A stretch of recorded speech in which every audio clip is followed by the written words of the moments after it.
Jupiter നോട്ട്ബുക്കിലെ theme change ചെയ്യാൻ വേണ്ടിയിട്ട് നമുക്ക് പുറത്തുനിന്ന് ഒരു പാക്കേജ് ആദ്യം ഡൗൺലോഡ് ചെയ്ത് ഇൻസ്റ്റാൾ ചെയ്യേണ്ടതായിട്ടുണ്ട്. അപ്പോൾ അതിൻ്റെ കോഡ് ഞാൻ ആദ്യം അടിക്കാം. ആദ്യം ഒരു എക്സ്ക്ലമേഷൻ മാർക്ക് ഇടുക, എന്നിട്ട് പിപ്പ് ഇൻസ്റ്റാൾ, എന്നിട്ട് ജൂപ്പിറ്റർ തീംസ് എന്ന് അടിക്കുക. അതാണ് ആ പാക്കേജിൻ്റെ പേര്, ജൂപ്പിറ്റർ തീംസ്.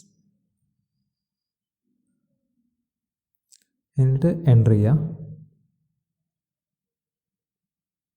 അപ്പോൾ അത് ഡൗൺലോഡായിട്ട് ഇൻസ്റ്റാൾ ആയിക്കോളും, കുറച്ച് ടൈം എടുക്കും. എന്നിട്ട് നിങ്ങൾക്ക് ചില ടൈമിൽ നിങ്ങൾക്കൊന്ന് റീഫ്രഷ് ചെയ്യേണ്ടതായിട്ട് വരും. അല്ലെങ്കിൽ നിങ്ങളുടെ വെബ് ബ്രൗസറിൽ റീഫ്രഷ് ചെയ്യുക, അല്ലെങ്കിൽ ജൂപ്പിറ്റർ നോട്ട്ബുക്ക് ഒന്ന് ക്ലോസ് ചെയ്ത് ഓപ്പൺ ആക്കേണ്ടി വരും, ഇത് ഇല്ലേ പാക്കേജ് ഓപ്പൺ ആക്കാൻ വേണ്ടിയിട്ട്. ഇപ്പോൾ ജൂപ്പിറ്റർ തീംസ് ഇൻസ്റ്റാൾ ആയിട്ടുണ്ട്. ഇനി അതിൽ ഏതൊക്കെ തീംസാണ് അവൈലബിൾ ആയിട്ടുള്ളതെന്ന് അറിയാൻ വേണ്ടിയിട്ട് നമ്മൾ ചെയ്യേണ്ടത് എക്സ്ക്ലമേഷൻ മാർക്ക് JT എന്ന് പറഞ്ഞാൽ ജൂപ്പിറ്റർ തീംസ് എന്നാണ്, സ്പേസ് L, അതായത് ലിസ്റ്റ് ചെയ്യാൻ വേണ്ടിയിട്ട് L. ഇപ്പോൾ ഇവിടെ അവൈലബിൾ ആയിട്ടുള്ള തീംസിൻ്റെ പേരൊക്കെ ഉണ്ട് അല്ലേ, ജസ്റ്റ് റിഷ്, ഗ്രേഡ്, അങ്ങനെ കുറേ സംഭവങ്ങളുണ്ട്. നമുക്ക് ഓരോന്നായിട്ട് തീം ചേഞ്ച് ചെയ്ത് നോക്കാം. തീം ചേഞ്ച് ചെയ്യുന്നതിന് വേണ്ടിയിട്ട് നമ്മൾ ചെയ്യേണ്ടത് JT തീമിൻ്റെ പേര്.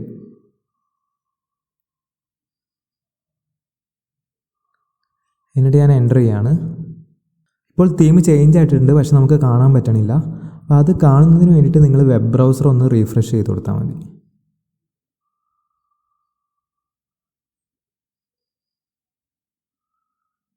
ആണോ, ഇപ്പോൾ തീം മാറിയതുണ്ടല്ലേ, നമ്മുടെ വൈറ്റ് ബാക്ക്ഗ്രൗണ്ടൊക്കെ മാറി ഇപ്പം ഡാർക്ക് ബ്ലാക്ക് ബാക്ക്ഗ്രൗണ്ട് ആയിട്ടുണ്ട്.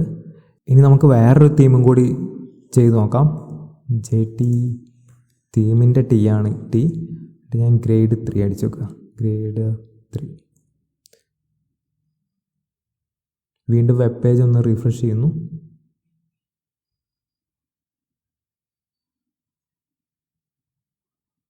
ആണോ, ഇതാണ് ഗ്രേഡ് 3ൻ്റെ തീം.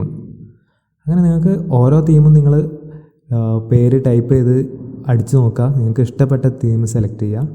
അതിൻ്റെ കോഡ് ഒന്നും കൂടി ഞാൻ ഇവിടെ എഴുതി കാണിച്ചു തരാം. JT എന്നിട്ട് ഇവിടെ തീമിൻ്റെ പേരിട്ടോ, തീം നെയിം എന്ന് ഞാൻ എഴുതി വെക്കാം. നിങ്ങൾക്ക് ഈ 9 തീം നോക്കിയിട്ട് ഒന്നും ഇഷ്ടപ്പെട്ടില്ല, നിങ്ങൾക്ക് പണ്ടത്തെ ഡീഫോൾട്ട് തീമിലേക്ക് തിരിച്ചു പോകണമെന്നുണ്ടെങ്കിൽ, എല്ലാ ഇതും റിവേഴ്സ് ചെയ്യണമെന്നുണ്ടെങ്കിൽ ചെയ്യേണ്ടത് JT-R. എന്നിട്ട് അത് ക്ലിക്ക് ചെയ്തതിന് ശേഷം ഒന്ന് റീഫ്രഷ് ചെയ്ത് കൊടുത്താൽ മതി.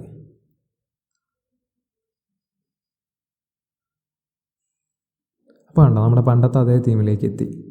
പക്ഷേ എനിക്ക് ഏറ്റവും ഇഷ്ടപ്പെട്ട തീം എന്ന് പറഞ്ഞാൽ ഈ സോളറൈസ്ഡ് എന്ന് പറഞ്ഞിട്ടുള്ള തീമാണ്. അതുകൊണ്ട് ഞാൻ അത് കൊടുക്കുകയാണ്. ST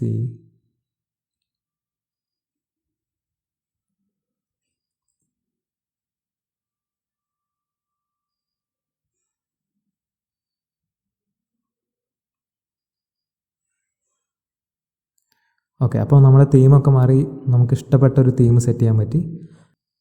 അപ്പോൾ ഓൾ ദി ബെസ്റ്റ്.